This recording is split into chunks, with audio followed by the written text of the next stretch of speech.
Hello and welcome to the Arn Eddie experience. Joining me as always is Arn. I am Eddie Sideburns, and today we're talking about the magic of the FA Cup. But before I do that, Arn, how are you doing today? Feeling a bit better from the last time we spoke, or? Yeah, I've got a bit of a sore throat, so I've tested, so I don't think I've got COVID, but then it's going to kind of limit how much I talk. So Oh, it's all up to me then. Oh dear. Okay, fantastic. um, so, uh, uh, Thanks for that delightful greeting. that's a typical Scottish greeting of hello, mind you. Right. I, I So was I was always very impressed when I've been to Scotland how much swearing there is. mm, Like I on mean, the you've been, just normal on the street swearing, you don't get anywhere that does it quite as well as the Scottish. and I mean, you've actually been to a football ground where you can hear more swearing, Scottish wise. So I there did. you go. I heard more swearing on the way to the ground than I did at it. It was just normal people on the street picking up the phone and going, and all of a sudden it's just like expletives. There is like zero filter with us whatsoever, if Yeah. we're being completely honest. So, So when you last left us, Arn was having to deal with the fact that Super Frankie Tory Lampard was coming in to be the manager of Everton. Um, there was a lot of transfers that we missed out on, and a lot of transfers that happened. Um, you know, football teams up in Scotland painted themselves in brown liquid. There was lots of things that happened. I'm talking about Rafe. oh, Wasn't going to go oh, into too much detail about it, but I was talking about Rafe. right. Um, you That's sorry, should have said excrement. That would have probably made it a little easier.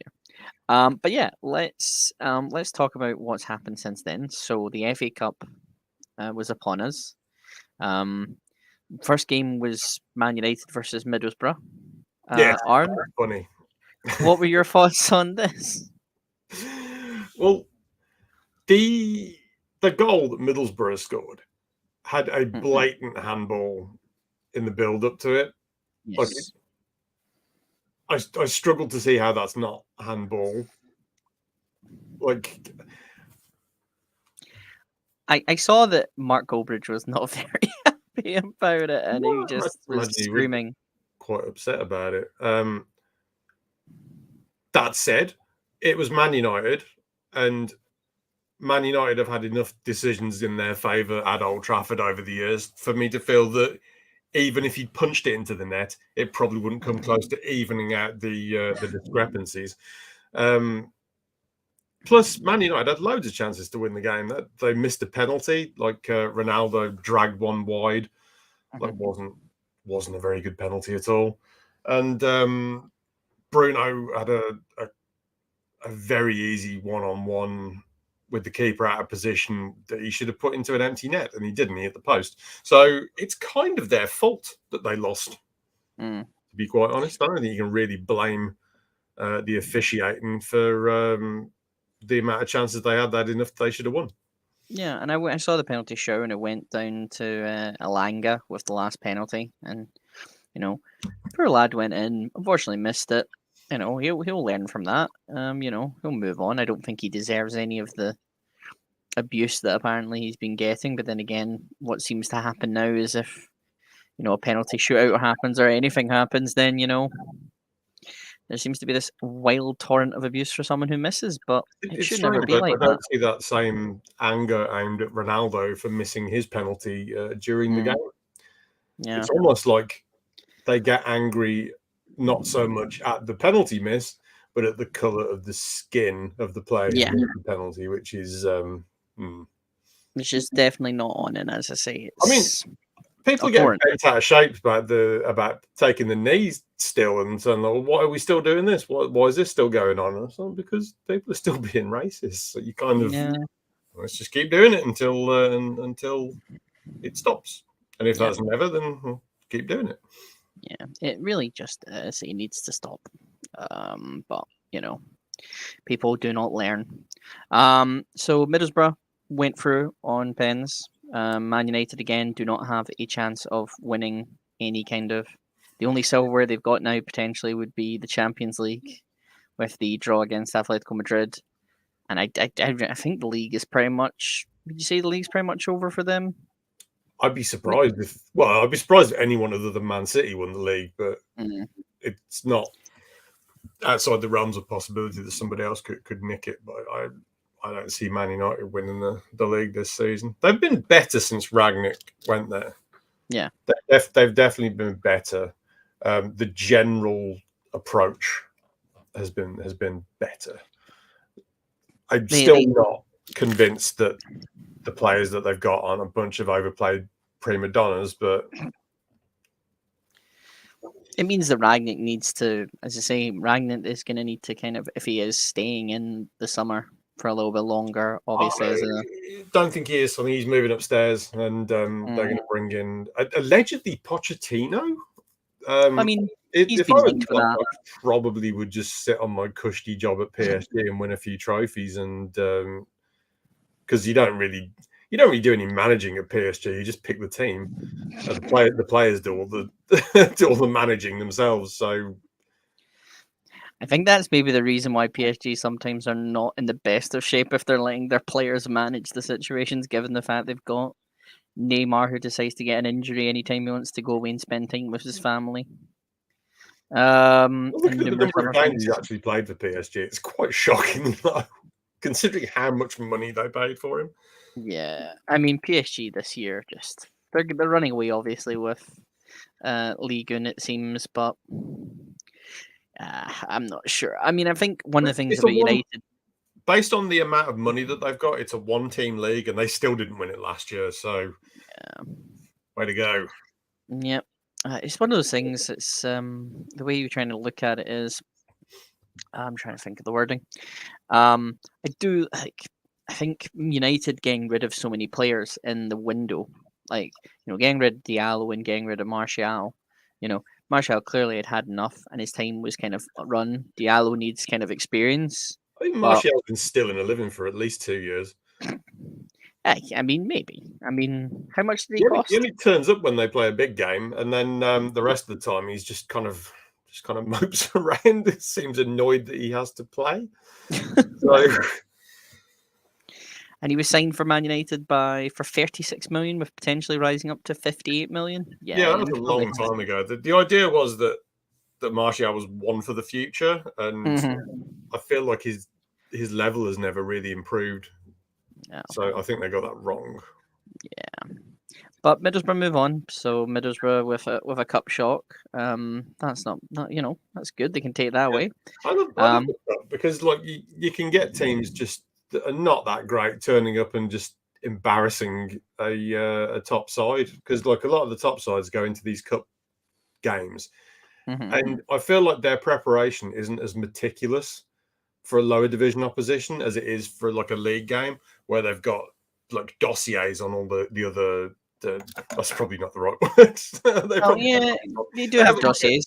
They probably have an online dossier and a thing that they hand out to the players about all the opposition teams and how they're going to play and what the strengths and weaknesses are. They've got all that in the locker. When it comes to lower division teams, I think they figure they can go out there and beat them. Yeah, I do get that feeling. Yeah, I mean, we've got. This is one more game of this round left, which is Bournemouth versus Bournemouth. So Yeah, as we're talking, we are currently 15 minutes into Nottingham Forest against Leicester, and there's that game, and then there's Bournemouth and Bournemouth for the right to go to Goodison Park in the next round. Yeah, there we go. Well, speaking of Goodison Park, let's talk about them. Let's get to them. Everton hit 4 past Brentford. The last time Everton scored 4 goals was they beat Brighton 4-2. It was in sort of, I want to say September, maybe later. It was in 2020. It was at the start of the season. That season where Carlo everything was working. The team looked great. They had the best start in 125 years or something. It was a ridiculous start to the season. And since then, it's just been shit. Yeah. So it was nice that they actually turned up and played. The first game that Lampard was in charge, there was a massive difference. There was a real big noticeable difference between the way that his team played and the way that Everton have played this season. Rafa Benitez's team, I don't think ever would have scored 4 goals. He could have been manager there for 100 years, and I don't think they'd have scored 4 goals the way that he was playing. And what was your thoughts when you saw the lineup? I saw people were a bit shocked by having Mason Holgate in there.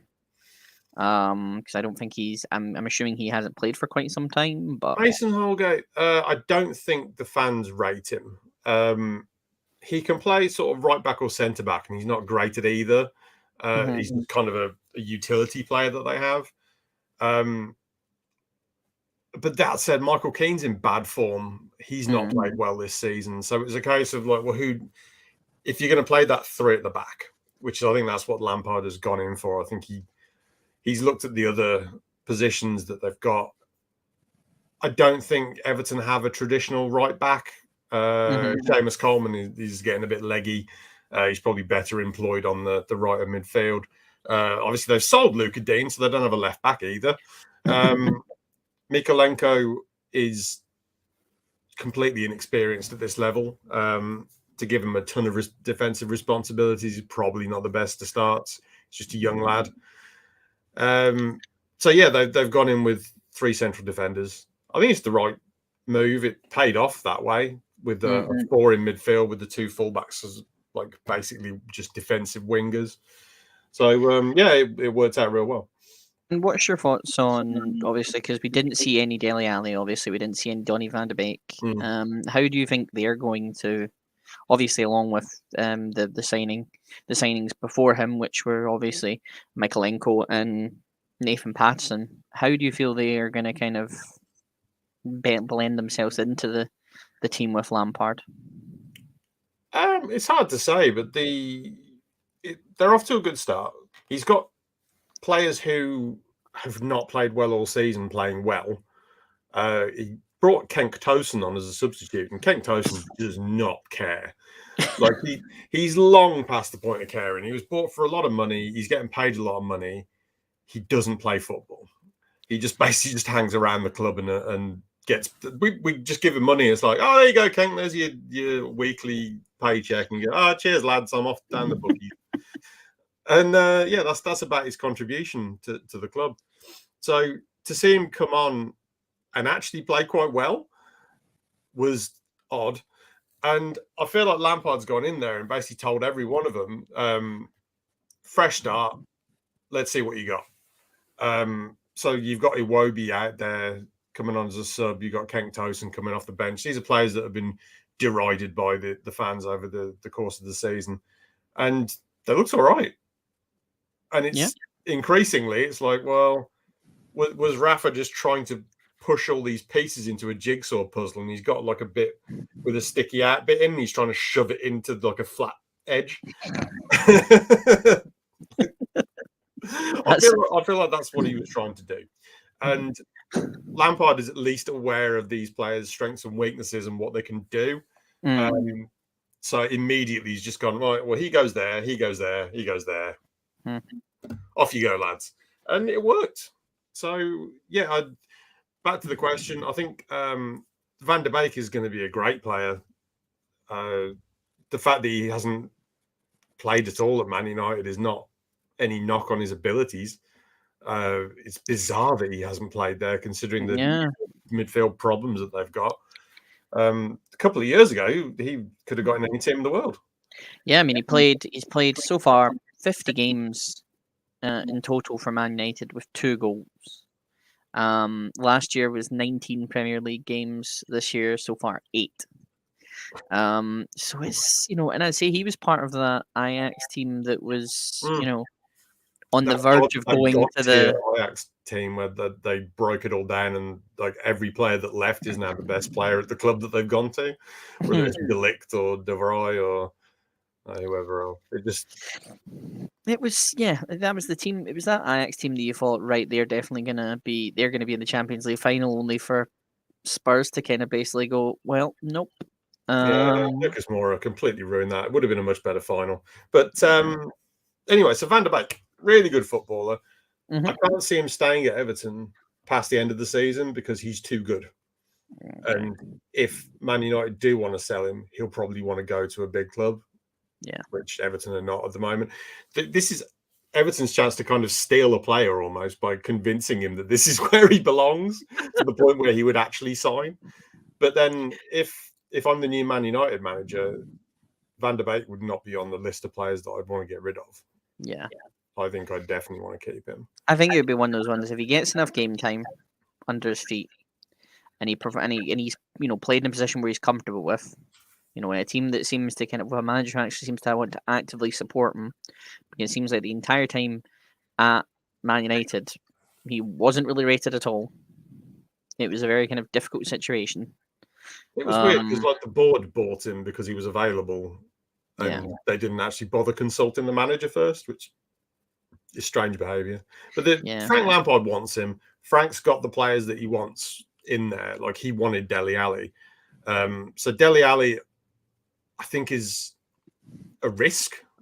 But it's a calculated risk. It's not like you need this. It's not like they've signed him and gone like, you are the focal point of the team. We need you in every single game. They don't. There is a creative hole in the team, but the way you got them playing yesterday, it didn't seem like it was the case. He got them playing as a team, as a unit, so they didn't really necessarily need that creative spark because they were just driving forward as a unit, getting goals from set pieces. It was just like night and day compared to the shit I had to watch play the rest of the season. So, yeah, great first game in charge. Like, couldn't have gone better for him. Well, I mean, we'll just have to keep an eye and see how he does going on. We'll now move on to two almost upsets. Yes. In terms of West Ham robbing a very, an undeserving win against a very, very agile and up for it Kidderminster Harriers. And then you had Plymouth attempting to try and get a win at Stamford Bridge as Dani Alves makes it 4-1 against Atletico. Yeah, Jordi Alba scored an absolutely sensational left foot volley in that. Forrester just scored. Oh, it's all going on. Yeah, Jordi Alba scored a fantastic left foot volley in that game for Barca. They were 1-0 down at home to Atletico Madrid, and based on how they played recently, it kind of felt like that was curtains for them. But yeah, terrific goal to equalise. Now they seem to be running riot. 4-1. My word. I believe they're out of the Copa del Rey. So all they have is La Liga and they're way off the pace. And the Europa League, which probably is Barcelona's level now at the moment. The Europa League. I don't think they deserve. It was 2-0. That was the second goal. I didn't even see the first one. Brendan Rodgers in the mud. Nottingham Forest running away. Yeah, the defender passed it straight to the centre forward, who then nutmegged the goalkeeper. So there we go. We're getting all the updates. We're getting the Cup update and the La Liga update. We're on a time. Let's go back to the point at hand. Was Kidderminster Harriers? Yes, Harriers. They're not just a non-league team. They're tier 6, so they're like the division below the non-league elite. They're like the one under that, the Conference North. Okay. That's not very high up. Yeah. To be beating a Premier League team and to have them completely on the rack to the point where they need to bring on their best players to save them. I think that speaks very highly for Kidderminster Harriers. They're not really known as being a favourite to go up this season, Kiddy. They're a little bit off the pace, but they're such a big team. Like they should be in the league, to be honest. I remember they were in the Football League. I remember it was like... Well, they've got a Football League stadium because they got promoted at the conference. They won the conference and the ground wasn't good enough, so they had to do all these improvements to the ground. And I've been there. It's lovely. Like it's a much better ground now. So they did the improvements, got promoted, and were in League 2 for like 4 years. See, They were managed. I'm looking at the United. managers, and the one that stands out is Jan Moltby. Yes, Yao stating that both Barca and Real were eliminated by Bilbao. Viva la Basque, the Basque Nation. Real got knocked out this week, I think. 1-0 from what I see.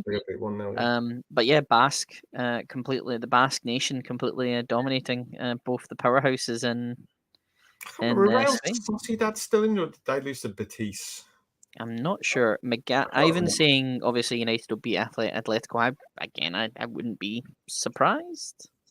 Well, I watched Atletico last season when they played Chelsea in the knockout stages. They were dreadful.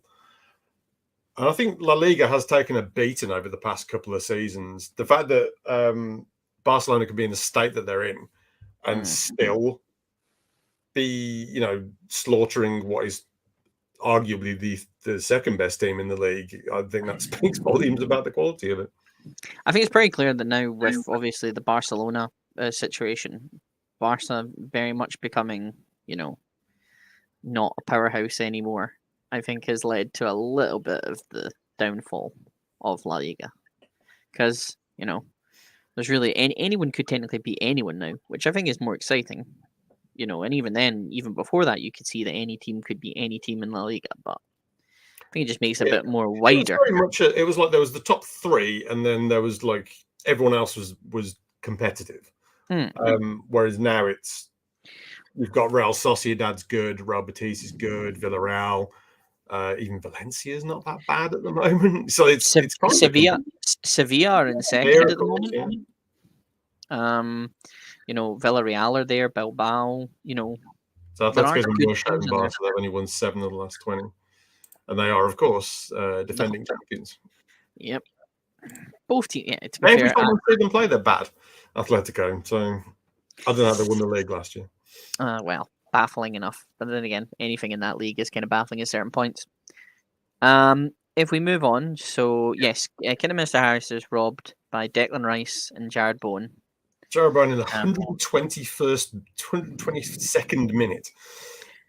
Should have went to pens. I desperately wanted to go to pens. I gutted for Kiddy because they really fought hard in that game, and West Ham didn't play well. Like Declan Rice basically saved them on his own. So yeah, not but yeah. Sevilla are the only ones keeping Real honest. That's true. Disappointed Real Sociedad didn't push harder. I thought they were going to this season.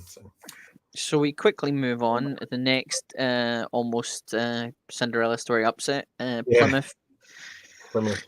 Playing some really interesting football you saw, Arn, against Chelsea. So Plymouth, they went to Stamford Bridge. Spent huge chunks of the game doing ridiculous footballing things. It was all one-touch stuff. They played out from the back.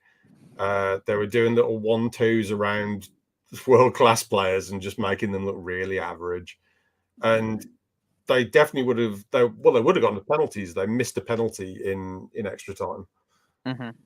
But Plymouth were genuinely really, really good, and they're in League One. Yeah. I mean, you said they were playing some kind of like a tiki-taka style football. Yeah. I mean, when I'm looking at the possession stats, I'm seeing Chelsea with 71.5 and Plymouth with 28.5. They were, but when they had the ball, they were using it really well. Obviously, as a lower division team, you're not going to get a lot of the ball at Stamford Bridge. But when they had it, what they were doing with it was impressive. Yeah.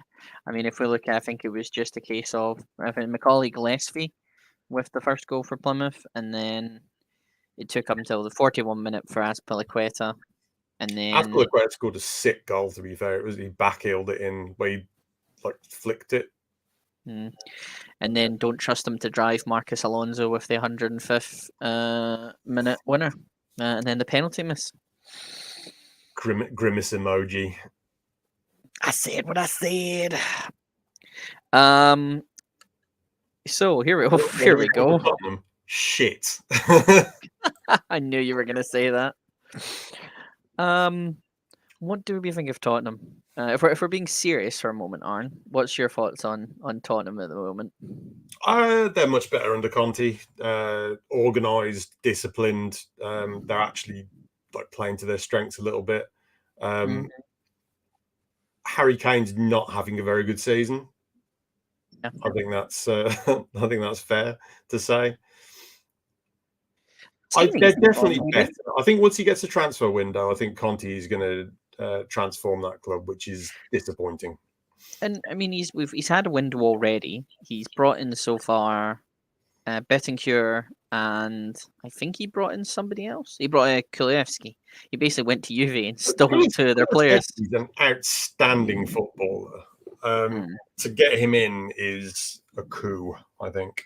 Yeah. I don't think it's permanent. I think it's on loan. Whether they can actually do a deal for him in the summer, it's 3-0. It's 3-0. The Forest.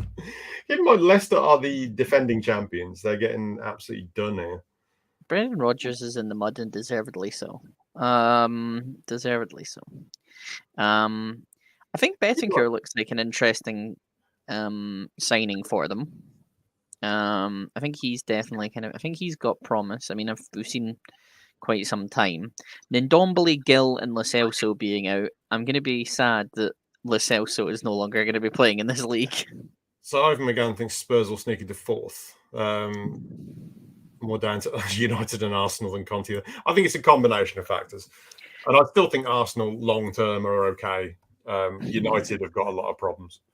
We didn't even talk about the big one, Aubameyang deciding that he was doing an Odom Wingy, which Sky latched onto like... You just fly to Barcelona and go, I'm here, lads. And please take me in. Please take me in. I need help. I really don't... And I like how he said the only issue he had with Arsenal was Arteta. Didn't have an issue with anyone else, just with Arteta. That should be a worrying sign. And then Arsenal were like, well, you just leave for free. That's just... What do you think of Adama Traore declining Tottenham's 150,000 per week offer from Tottenham? Instead goes to Barcelona for €12,000 per week.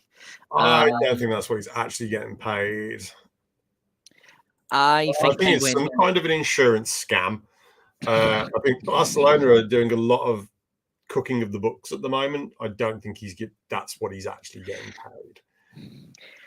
All I'm going to say is that Martin Braithwaite is in Barcelona. Adama Traore used to play with Martin Braithwaite at Middlesbrough. You do the maths. That's probably what has happened. Next season, you're going to get Britt Asamoah signing for Barcelona, and you're going to have the Middlesbrough free back again. I think Adama Traore, yes, probably did, because the way they kept going on about the oh no, he's done an Odom Wingy, let's cut to the Odom Wingy footage, and it's just like, oh, for God's sake, you could do better. Again, I think it's simple. Traore, I think Conte wanted Traore to play like right wing back or something, and he didn't want to play there, and he's a former Barcelona player, so it makes sense. Okay. He's probably getting like X amount per game or whatever. Oh yeah. Because look at baby oil sponsorship. That's bringing in the top dollars to make up on the paychecks for sure. Yeah, I'm sure if he is actually advertising baby oil, that would be amazing. Who are the sponsors of Barcelona right now? Still, is it Rockton still? No. I was gonna say maybe they have a deal with Rockton, have a deal with Johnson's baby oil. But yeah, that's what I think. I think Traore basically wanted to play in a position that he's comfortable with, and I don't think he wanted to adapt to what Conte was probably going to have him playing in. I think if the position he's best at would be like running 100 meters or something, then he wouldn't have to kick a football at all. It'd be ideal. Yeah, it'd be ideal. Plymouth unlucky. Kidderminster Harriers unlucky. Tony Khan, the dogs are safe for another day. 4-1 hammering by the blood money of Manchester City. Just going all in here. All in or nothing, baby. Yeah, I think that was a thing. I didn't really pay attention to that match. I like how Fabio Carvalho, the boy who was gonna go sign for Liverpool, ended up scoring the first goal, and then everyone was like, "Oh yeah, they've scored!" And then basically Man City went, "Right, let's play for real here now," and then battered them 4-1. The dogs of Fulham are safe. Yeah, Fulham do like scoring goals as well. It's to be fair to say they look like they're definitely going to come back up. Yep. Mike Kilby decided that he didn't like Cambridge, so Luton ended Cambridge's fairy tale drama. I was thinking for a minute that JP was he lives in Cambridge, so I'm sure he would have been sad, but I don't think he does. Oxford. Oxford, everyone. Yeah, he lives in Whitney, but it's Oxford. It's not one of them. Goal of the round probably goes to Stuart Armstrong at Southampton. Oh yes, that was a cracker. Yeah, going to hit across it, and it was basically, if it went straight, it was straight past the post and out for a goal kick, but it just kind of bent back in. It's beauty. It wasn't even like in the corner. It was just so well hit that it just. Oh, the swerve was absolutely quality, and it just reminds me of that time he played for Dundee United, and I'm like, I miss him already. And then he went to Celtic, and then he went to Southampton. So that's a good he's spot, making up that money. Southampton's not even on the sheet. I know. I was one of the things I was like, I looked at the sheet and I was like, I need to kind of make sure that gets a mention. So the draw is Mike Kilby's Luton Town against Chelsea, against Josh Chalice's Chelsea. Middlesbrough against Spurs, Peterborough against Man City, Palace versus Stoke. That just automatically makes me want to fall asleep. Southampton versus West Ham. Liverpool versus Norwich. Okay. I mean, I could see a bum battering any time of the week in the Premier League, but okay. Most likely looking to be Nottingham Forest against Huddersfield at the moment. Leicester have not had a shot on target. Okay. And Everton against Bournemouth or Boreham Wood. It looks like it could be an exciting round. It feels like it's a round that's set up for there will be better things later. Yeah. I don't think there's really a game in there other than Luton versus Chelsea, which would be funny if Luton beat Chelsea. I don't think Spurs are going to get done by Borough. I don't think Man City are going to get done by Peterborough because I've seen Peterborough play this season. I'd be very surprised if they keep scoring to 5. Oh, now they've got Jandro Fuchs. Everything's all to play for now. Oh, okay, maybe 3-0. Palace, I don't think are going to be troubled by Stoke. Oh, hello. Hello, in a live show. Hello. Carry on. This is just a lot. This is live television. Right. No. Yeah. So the magic. Hold on. Ivan McGann's just put up. The magic of the FA Cup is this interesting draws until the quarterfinals. See, FA Cup won't ever beat the Scottish Cup. We had Roy Keane make his debut for Celtic and then get knocked out 1-0 by Clyde.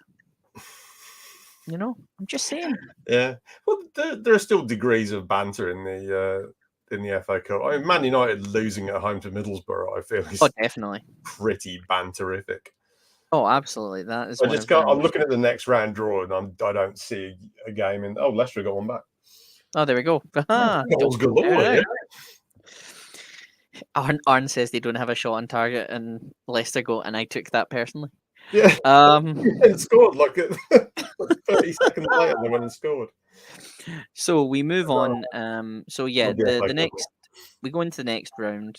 Again, I don't really think there is anything. Nothing there looks exciting at the moment. If Boreham would maybe get a result against Bournemouth, then I think that game would be exciting.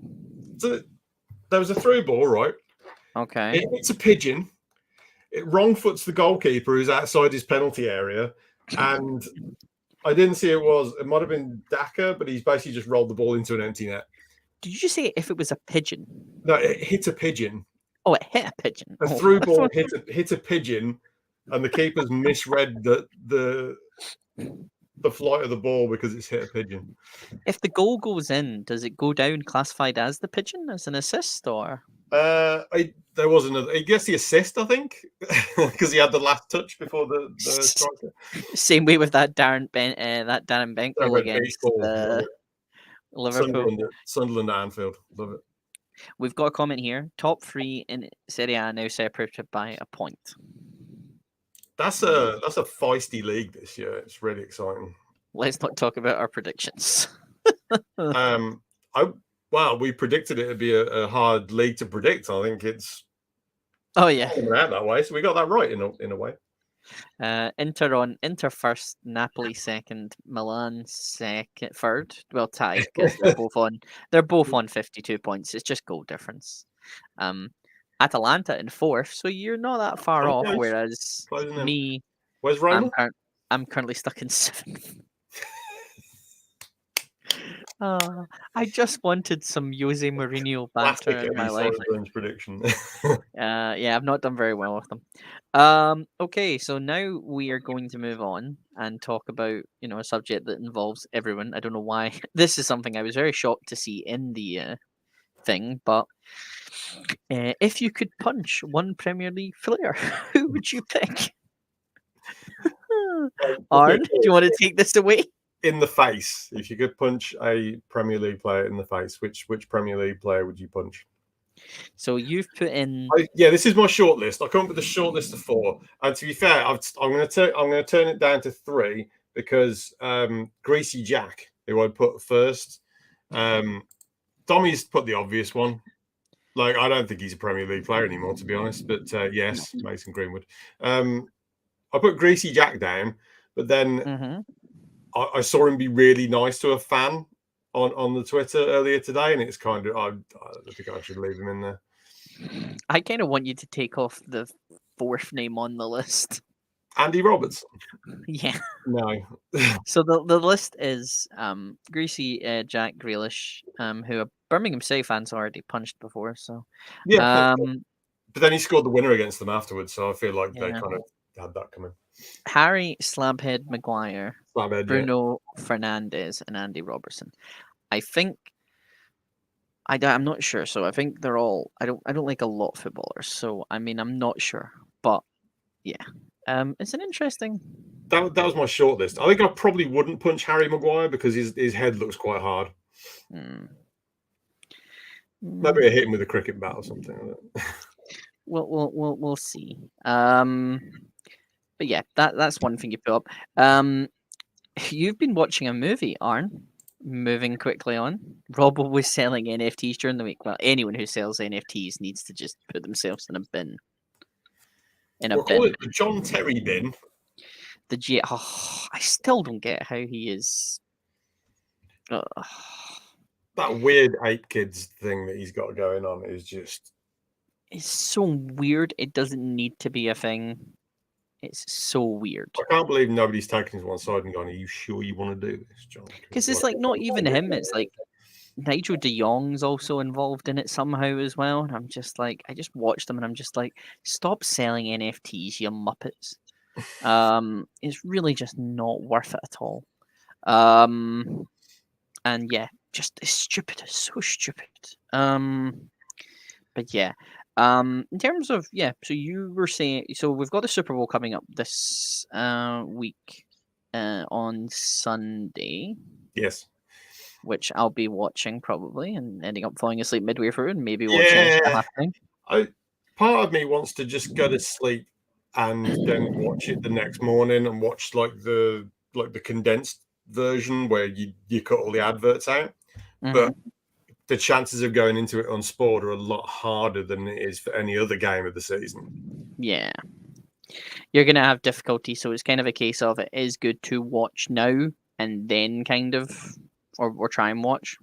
I think my concern might be that I think I'm at work on Monday. So I think I am as well. And I'm desperately trying to see if I can change my shift to a 11:30 till 8. So it's an easier way of living. But yeah. It's going to be interesting. I think we've got the Cincinnati Bungles and the Los Angeles Rams. Are we certain that's the Super Bowl? Yes. Those are the 2 best teams in the NFL. Yes, because the 49ers were awful, and so were the Chiefs. Because if either of them had actually maybe played well, we would have probably got the right Super Bowl. Yeah. So now we've got the Rams. I mean, honestly, of the two teams, the Rams are clearly the better team. The Bengals, I just don't know what's going on there. The Bengals are in a Super Bowl. Yeah, for a team that had Andy Dalton as their quarterback for quite some time and only made one playoff appearance to now having Joe Burrow coming in and now being in the final in the Super Bowl, I'm baffled by it. But they're playing the right, they went down quite a heavy score against the Chiefs and ended up finding the right way to stop Patrick Mahomes. Unanswered points. Bizarre. To end up winning that game. It was very bizarre. I mean, I think if anything, the real Super Bowl was probably the Buffalo Bills versus the Chiefs game that took part in the playoffs. That should have probably been the Super Bowl. Right. That was so good. But yeah. We'll probably cover the Super Bowl when we're next back on. Probably talk about some other stuff. We're gonna try and get our routine back. The Bengals, yeah. God bless the Cincinnati Bengals. Arn has been watching. So one of the new things we're probably going to try and do is start trying to maybe review sports movies, and maybe start talking about them. And Arn is going to tell you about the first one that we're currently in the middle of watching. Arn? So until Eddie pointed this out to me, I didn't even know this was a thing. But there is a movie about Scottish football starring Ally McCoist. Yeah. Where he's been down playing for Arsenal for a couple of seasons and his career's gone off the rails because he's not actually Ally McCoist. He's Jackie McQuillan. Jackie McQuillan. So he's been down playing for Arsenal. His career's gone wrong. He's got a bit of a drink problem. He's not very fit, and he goes back to Scotland to play for Kilknocky in the Scottish Second Division or Championship. I think one of them. Yeah, the I think second it may be the one before that. Second tier of Scottish football. For a club owned by Michael Keaton, the former Batman, and obviously he's got the money because he's Bruce Wayne. Yeah, so he can afford to buy a Scottish football club quite easily. And coached by Robert Duvall, who decided in his infinite wisdom that he was going to do a Scottish accent. Is it? No, I'm not Scottish, so I don't know how realistic this accent is, Eddie, but I think you might have an opinion on it. Yes, it's one of those ones. And by the way, also check the private chat because you can probably put this up on screen so that people can see. Yes, it is a ridiculous accent given by Robert Duvall. He's the only one who attempts an accent, and he plays a Scottish character. So, it's awful. It's so awful. We're gonna sit down and watch this in full. Here is the cover. Ally McCoist, former well-known Rangers legend, plays an ex-Celtic legend in this movie. I don't know why they did that. What was the point in changing the team that he played for? Because all they did was they colorized like his shirt. So they showed him playing for Rangers, and they just made his shirt, instead of blue, it was green. Green and white. They just basically went green and white. That's it. It's so bad. It's so good. Ally McCoist, actor of the year, I would say, in this one. You say he's better than Oscar-winning Robert Duvall. Robert Duvall's won an Oscar, nominated for 7. I feel he's completely acted off the screen by Ally McCoist, who has like an actual, like, it's a measured performance. He feels like a real person, whereas Robert Duvall's like doing an accent. And that's his character. We won't go into too much about it. Yeah. Ally McCoist would be great as Robin. Yeah, we're gonna watch this movie in full.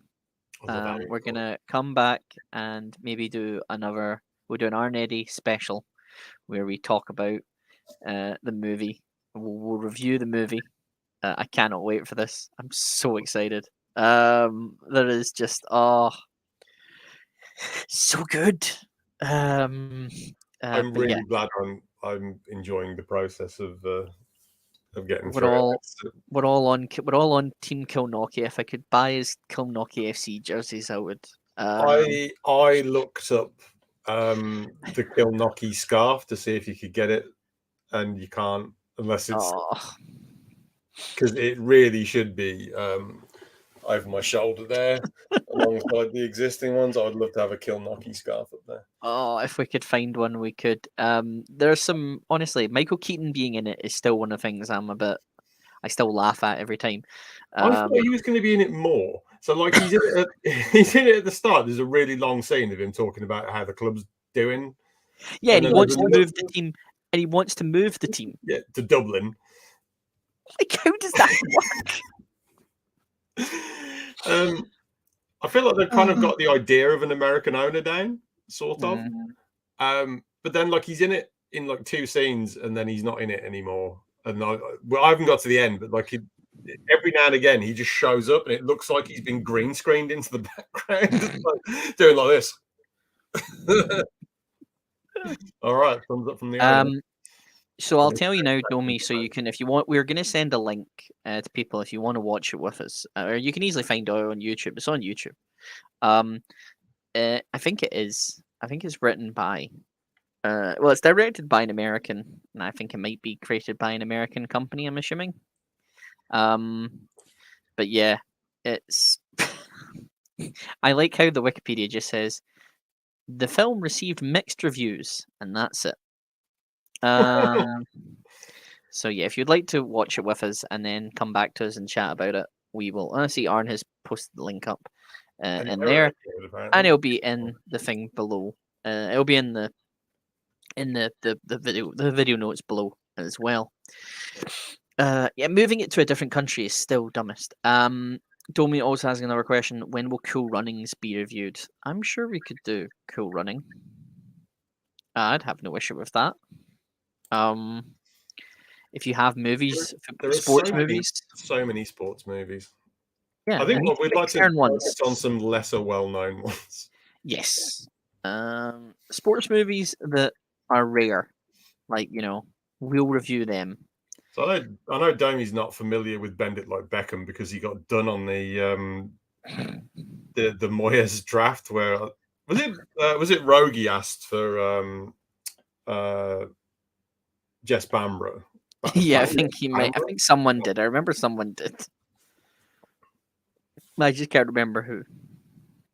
But yeah, so we will cover some sports movies if you choose them, but they need to be ones that they're not well out there. Anyway, that is about us. Unless there's anything else, we are welcomed. We're glad to be back. We're going to try and keep this again. We're going to do more. We went, COVID kind of knocked us for loops, but we're back now, and we're going to try and do this a bit more often. I like the way that we're optimistically going into that, and then like in 3 days' time, yeah, Arn's got COVID. Arn's got COVID, so we need to wait another couple of days before we can record again. We're trying to find the thing. That was actually one thing. Quickly, actually, let's go back to that before we finish off. Ivan McGann, he believes Senegal is going to win the African Cup of Nations final. Oh yes. Yeah, the reason why we're doing this now instead of later is because I want to watch the AFCON final. So, yes, I think Senegal is going to win. I just like them. I think they're a better team than Egypt. I think Egypt's been a bit lucky, a bit over-reliant on Salah. So, I've probably just cursed them to defeat. But, yeah, I'm hoping Senegal. I just hope it doesn't go to a penalty shootout. That's my main concern. I just don't want it to go to a penalty shootout.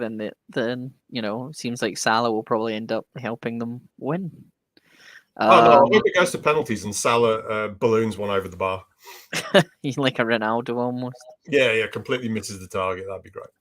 Yeah, I'd go for that. It's really hard to go for one team or the other though, because they've both got Liverpool players. Yeah. Oh yeah, they do, don't they?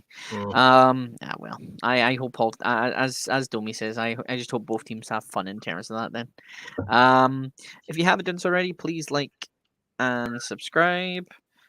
Baggio, he says. Fantastic. Thank you very much for coming back and listening to us. Wolfie Man. This is your mate, isn't it? Yes. Salad can win the game by himself. Players' diets are very important. I do agree. The game is won and lost on the tossed salad and scrambled eggs. Yeah. Again, thank you very much to everyone who has watched us. We will be back we'll be back probably again. We'll find a way to be back. We'll be back soon. Again, we're not messing around. We are recording as much as we can. Take care. Stay safe. Bye-bye. Yeah.